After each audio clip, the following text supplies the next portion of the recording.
નમસ્કાર મિત્રો, આપ સૌનું અમારી ચેનલ બુદ્ધ ટીચિંગ્સ પર સ્વાગત છે। અમે તમારા માટે એવી વાર્તાઓ લાવ્યા છીએ જેમાંથી તમે ઘણી સારી બાબતો શીખી શકશો। તો ચાલો વાર્તાઓ શરૂ કરીએ। એક વખતે એકવાર મહાત્મા બુદ્ધ એક ગામમાં ગયા। ત્યાં એક સ્ત્રીએ તેમને પૂછ્યું, તમે રાજકુમાર જેવા દેખાતા હો, તમે યુવાનીમાં ભગવા વસ્ત્રો કેમ પહેર્યા છો? બુદ્ધે જવાબ આપ્યો કે મેં 3 પ્રશ્નોના ઉકેલ શોધવા માટે સંન્યાસ લીધો છે। બુદ્ધે કહ્યું કે આપણું શરીર જુવાન અને આકર્ષક છે, પરંતુ તે વૃદ્ધ થશે, પછી બીમાર થશે અને અંતે તે મૃત્યુ પામશે।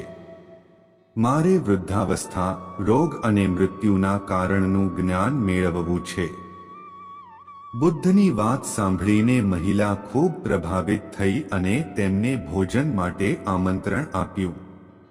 ગામના લોકોને આ વાતની જાણ થતાં જ બધાએ બુદ્ધને કહ્યું કે તે સ્ત્રીના સ્થાને ન જાવ, કારણ કે તે સ્ત્રી ચારિત્રહીન છે। બુદ્ધે ગામના સરપંચને પૂછ્યું કે શું આ સાચું છે? સરપંચ પણ ગામના લોકોના મંતવ્યો સાથે સંમત થયા। ત્યારે બુદ્ધે સરપંચનો એક હાથ પકડીને તાળી પાડીને બતાવવા કહ્યું।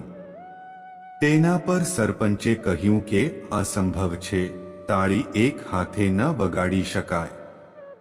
બુદ્ધે કહ્યું કે એ જ રીતે કોઈ એકલી સ્ત્રી ચારિત્રહીન બની શકતી નથી।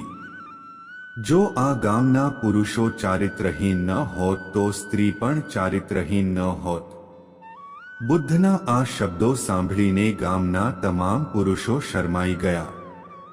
તમારે કોમેન્ટ સેક્શનમાં વાર્તા અવશ્ય જણાવો અને જો તમને ગમતી હોય તો આ ચેનલને અવશ્ય સબસ્ક્રાઇબ કરો અને નોટિફિકેશન દબાવો।